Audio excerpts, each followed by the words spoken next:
3 coisas. É o Big Five. Depois ele navega um pouco pra explicar a personalidade, que é quase o que a gente falou até agora, que é a história de vida. Não a história que você viveu, mas a história que ficou dentro da sua cabeça, que são coisas diferentes, né? E tem o terceiro ponto, que é o que molda a nossa personalidade. Ele diz que é os nossos projetos de vida. Ele chamou de projetos, os propósitos, né? E às vezes, o propósito, aquilo que você ama fazer, o seu propósito, ele é muito diferente da sua característica. Mas ele é muito capaz de te modificar, porque ele é muito forte pra você, sabe?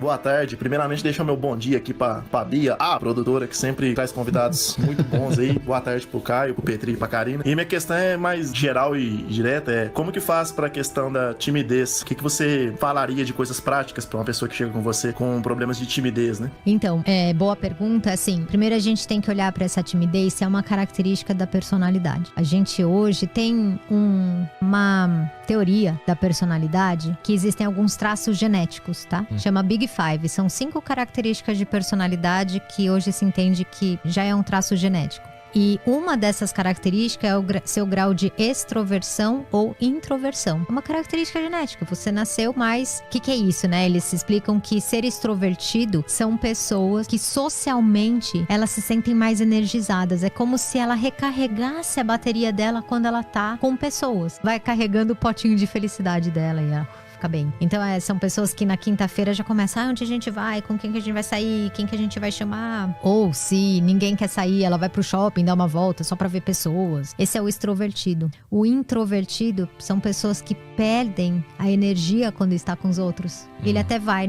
numa festa, mas ele fica acabado depois, sabe? Ele precisa ficar quieto na dele, na internet.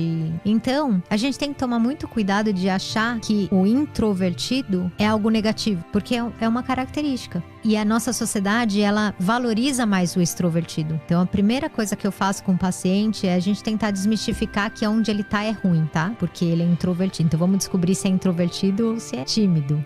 O introvertido é esse. É o que prefere ficar sozinho. Então, essa pessoa, se ela se conectar com ela provavelmente vai ter um trabalho como TI, um trabalho onde ela não tenha muita exposição. Ela não vai ser um vendedor de rua, se ela se respeitar. E tá tudo certo. Não existe características melhores ou piores. Existe onde você vai se adaptar mais ou vai se adaptar menos. Então, a gente precisa ver, no caso dessa pessoa, se ele, primeiro, quebrar essa ideia de que estar no oposto, ser extrovertido é melhor e tá no lugar errado. Depois que a gente quebrou essa, ver se ele respeitou a característica dele e foi buscar coisas na vida dele que tem a ver com a característica dele. E por último, se ele for tímido, eu vou entender um pouco mais a timidez, porque não é porque é tímido é igual pra todo mundo, sabe? Pode ser medo social. Tem um medo de ser julgado. Não sei o que ele tem, eu iria perguntar, tá? Então eu ia tentar entender quais são as fantasias negativas que ele tem. E geralmente ia cair num conceito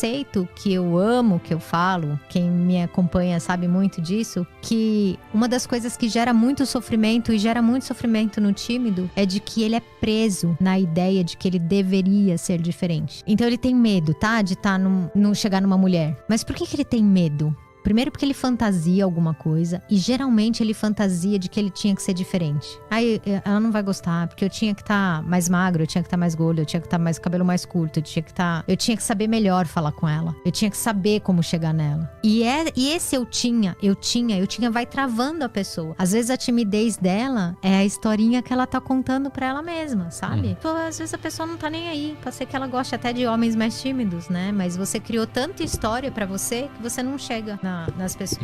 Então eu ia tentar entender qual é a historinha que ela tá contando pra ela e como modificar essa história. Falando sobre o introvertido, você não vê uma característica comum entre artistas, que normalmente o artista ele é introvertido, mais quieto, mais na dele, e ao mesmo tempo ele se expõe a uma atividade que quase que ele tem que simular um extrovertido, né? Sim. No meu caso, eu faço stand-up, eu sou muito introvertido, mas eu subo no palco com um monte de gente e eu simulo que eu sou extrovertido. Você pega músicos também que são muito na deles e fazem show pra milhões de pessoas. Verdade. Então, tem Tem um autor que chama Brian Little. Ele que fala muito sobre personalidade. E ele fala que a gente é moldar... Como que se cria a personalidade, né? Olha que interessante. Ele fala que são os traços genéticos, o Big Five. E ele fala 3 coisas. É o Big Five. Depois ele navega um pouco pra explicar a personalidade, que é o quase que a gente falou até agora, que é a história de vida. Não a história que você viveu, mas a história que ficou dentro da sua cabeça, que são coisas diferentes, né? E tem o terceiro ponto, que é o que molda a nossa personalidade. Ele diz que é os nossos projetos de vida. Ele chamou de projetos, propósitos, né? E às vezes, o propósito, aquilo que você ama fazer, o seu propósito, ele é muito diferente da sua característica, mas ele é muito capaz de te modificar, porque ele é muito forte pra você, sabe? Então, ele mesmo, o Brian Little, ele é professor de universidade, e ele é mega tímido. Ele não iria numa televisão nunca, embora ele vá. Mas é porque ele diz, eu amo tanto ensinar, eu amo tanto, que eu tenho que estar na frente dos alunos. Então, os nossos propósitos acabam nos expondo a situações que a gente treina, então, uma habilidade que a gente não tem, que foi o que aconteceu com você, né? Subir no palco para um introvertido, cara, você não subiria pra outro motivo, né? Até hoje eu tenho... Minha barriga começa a doer antes, mas quando o cara me chama no palco, some tudo isso. Olha. Mas até hoje eu tô caminhando pra lá e pra cá, vontade de ir no banheiro, mas eu sei que é só uma fasezinha que tá acontecendo antes do palco ali, eu me seguro, não acontece nada, porque eu sei que vai passar logo que eu subir no palco, mas até hoje é meio que uma tortura. Mas você também não acha que tem uma vontade de mudar, que os polos se atraem? Você é tão tímido, tão fechado, você não gosta disso em si, e aí você se expõe à coisa mais extrema possível, que é estar num palco falando pra pessoas. Eu não vejo muito isso não, tá? A pessoa querer fazer um negócio oposto, porque as pessoas gostam de fugir do medo, né? Aquilo que dá medo, geralmente a gente foge. Então eu não vejo muito isso não. Eu acho que aconteceu com você porque é uma coisa que você ama muito, então você acabou superando. Respondendo a ele, na psicologia, tudo aquilo que você quer modificar, por exemplo, você tem medo de expor, você tem medo de falar em público, você tem medo de cachorro,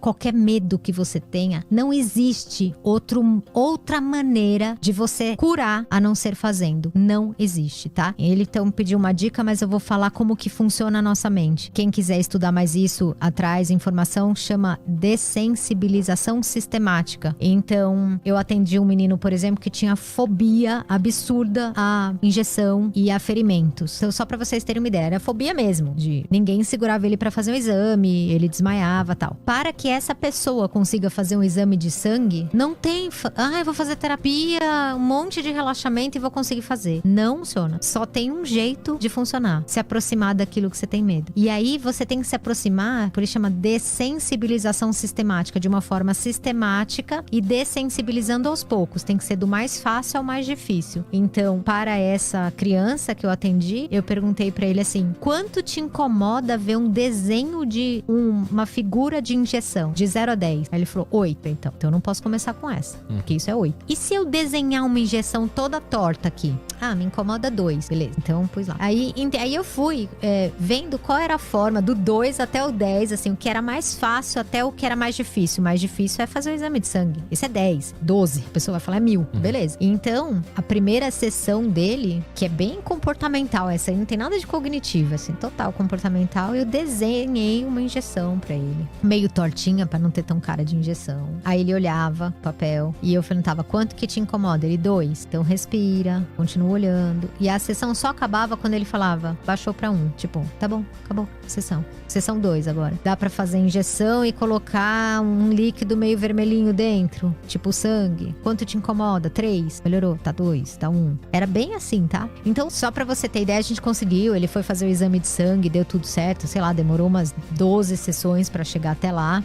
E não é que a pessoa não vai ter medo. Ela tem medo, mas ela consegue superar. Essa que é a diferença. Então, pra uma pessoa tímida, a gente precisa ver ao que ela é tímida, em que situações que ela é e fazer uma exposição pequena, bem pouca. Ela mesmo, se ela não tiver ajuda de profissional, ela tem que estabelecer o que ela vai conseguir. Poxa, eu não consigo encontrar numa festa um monte de gente. Tá bom. E numa reunião com 2 pessoas. A 2 eu fico bem. E com 3 me incomoda um pouco. É com 3 que você vai fazer. E aí você vai progredindo. Porque o que o cérebro do tímido fóbico social, tá? Eu tô supondo que é uma fobia social. O cérebro dele tá alarmando numa coisa que não era pra alarmar, tá? O cérebro dele tá dizendo, perigo, tem um monte de gente, elas podem não gostar de você. E se elas não gostar de você, você não vai sobreviver, você vai ficar sozinho no mundo. Cara, nosso cérebro fala nesse nível com a gente. gente, tá? Então ele precisa ir mostrando pro cérebro que não é um perigo. Então ele vai lá com 3 pessoas, ele vai ficar desconfortável, tal. E aí o cérebro dele vai... Porque o oposto é verdadeiro. Se a pessoa não se expõe àquilo, ela pensa, ai cara, não vou me expor a 3 pessoas, não vou fazer isso. Aquele cérebro medroso, ele fala, nossa, realmente deve ser muito perigoso, porque nem ele quis fazer. Porque vai reforçando. Vai reforçando, Ficando cada vez mais forte. Isso. Então só tem uma forma de lidar com medo, é enfrentando. Não tem outra forma, infelizmente, tá? Eu já... tem aparelhos que ajudam na fobia social, na época que eu fazia medicina comportamental, era muito legal, porque tinha um aparelho que a gente punha, né? Que nem realidade virtual, e eu lembro de ter visto, é uma plateia.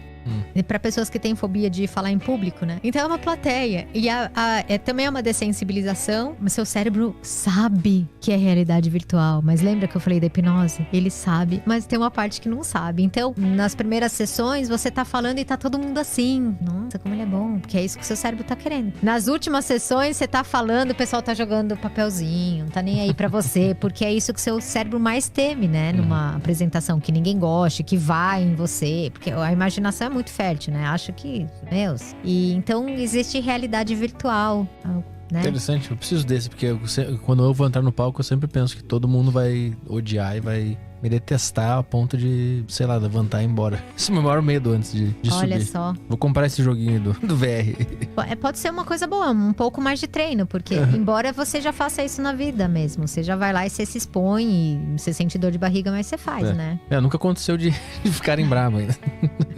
E não é louco isso? Porque se você pensar, nunca aconteceu, né? Mas seu cérebro continua contando historinha, né? Ele tem certeza que essa vai ser a noite que isso vai acontecer. É hoje, né? E aí ele dispara todos aqueles... E eu não vou fazer terapia com você, né? Você faz terapia. Mas é legal você ver se isso tem a ver com aquele fantasma que eu falei, sabe? Se tem uma frase que fica sempre falando assim, cara, é dessa vez que não vai dar certo. Porque as coisas não... Alguma frasezinha que tá lá. Sim, tem. Né? Tem. Eu não fui feito pra fazer isso. Essa é a frase que fica o dia inteiro. E um dia você vai descobrir, e vai ser hoje à noite. Exato. Que o pessoal vai levantar, né? Exatamente. Um dia esse sonho vai acabar e você vai ver a realidade. E você também não precisa responder, só pensa, porque na verdade as pessoas podem pensar lá, você já pôs o pior cenário? É muito legal você fazer o pior cenário. Tá bom, eu não nasci pra isso. Então pode ser que um dia todo mundo levante, vá embora e ache péssimo. E aí? Aí acabou minha carreira. E aí? E aí eu perco dinheiro. E aí? E aí eu viro mendigo. Não vira. Me conta de verdade. Quanto tempo você acha que isso ia te ferrar? Supondo que o pessoal não gostou do show, foi embora, casa ficou vazia, mas acabou a sua carreira de stand-up. Eu acho que eu não ia conseguir lidar mentalmente com o meu sonho sumindo do meu horizonte, assim, de repente. Você ia ficar mal e, sentir fracassado. E sem nenhuma âncora, nada pra perseguir. Então, aí, depois, investiga assim, quanto tempo você acha que você ia ficar mal? Eu imagino que pra sempre. Eu não ia conseguir fazer nada sem pensar nisso. E nunca mais você ia fazer nada? Coisas que eu não amo. Provavelmente eu ia tentar continuar fazendo. O que, por exemplo? Stand-up. Talvez ia começar de baixo de novo, ia voltar o que eu já faço, né? Bares aleatórios, assim, não o meu solo. Talvez eu nunca ia parar. E se eu tivesse que parar algum dia, aí sim eu não ia conseguir funcionar, não, eu imagino. Então, você tá fazendo o pior cenário, mas não precisa fazer hoje, mas vai pensando. Eu sei que no primeiro momento parece que vai acabar a vida, mas se você for olhar, em menos de 1 minuto você já falou, não, talvez eu começasse de novo, talvez eu fosse um lugar menor, talvez isso, mas explora um pouco isso, porque uma das coisas importantes é a gente sentar, tá, com o fantasma e falar, qual que é o pior cenário? Porque as pessoas, a gente vive, né, quando tem medo de alguma coisa, nosso pior cenário, só que lá interno. E então, às vezes as pessoas falam, nossa, se ela terminar comigo, cara, vai acabar a minha vida. É assim, né? Ou se me mandarem embora, vou falir, vou ficar... A primeira coisa que você falou, vou virar mendigo, né? Então o cérebro fala isso. Mas se você sentar e escreve tudo que vai acontecer, você vai ver que você não vai virar mendigo, porque no fim das contas você começa talvez eu fosse fazer stand-up em outro lugar, talvez fosse um lugar menor, talvez eu desse aula sobre isso, talvez... E aí você começa... Então a pessoa que fala, nossa, ela vai embora e acabou minha vida. Acabou quanto tempo? Nossa, eu vou ficar muito mal. Tá, muito mal quanto? Nossa, vou chorar. Tá, você vai chorar 15 anos. Conhece alguém que chora 15 anos? Não. Então, quanto tempo você vai chorar? Nossa, eu vou chorar... 6 meses vai ser muito difícil. Aí já deu uma data. E depois? Daí eu vou chorar menos. E depois? Não, tipo, eu vou seguir minha vida, mas vou sentir saudade, tá? E depois? Aí quando você vê, geralmente, quando você explora mesmo, um ano e meio depois a pessoa tá falando, não, mas aí eu vou seguir minha vida, talvez eu conheça alguém. Então aquilo que parecia que ia te matar, te deixar mendigo, dura um ano. Porque não dura mais que isso. Nunca é o pior cenário, né? Pô, a gente vive esse cenário de perdas importantes, né? De perder mãe, de perder pai, de perder coisas grandes. E a gente vê as pessoas morrendo no dia, né? Falando que não vão aguentar. Às vezes você não viveu isso, mas você já viu isso. Sim. A pessoa fala, cara, não vou aguentar viver, não vai dar. Mãe que perde filho, uma coisa, absurdamente dolorida. E eu acho incrível assistir a vida, né? Porque eu trabalhei em UTI, enfim. E eu já vi dores que eu falava, caraca, essa não vai passar. Essa não vai passar. E, de verdade, não é que esqueceu, né? A pessoa carrega com ela, mas de repente você consegue ver ela viajando de novo, ou dando um sorriso aqui. Não tô falando que ela tá completamente feliz, sabe? Mas a gente tem uma capacidade, né? Principalmente quem tem fé, de reestruturar, de dar um significado pra vida e de reconstruir. A gente é muito capaz de reconstruir. Então, é legal fazer esse exercício, sabe? Dessa imaginação que você vai ver que você constrói.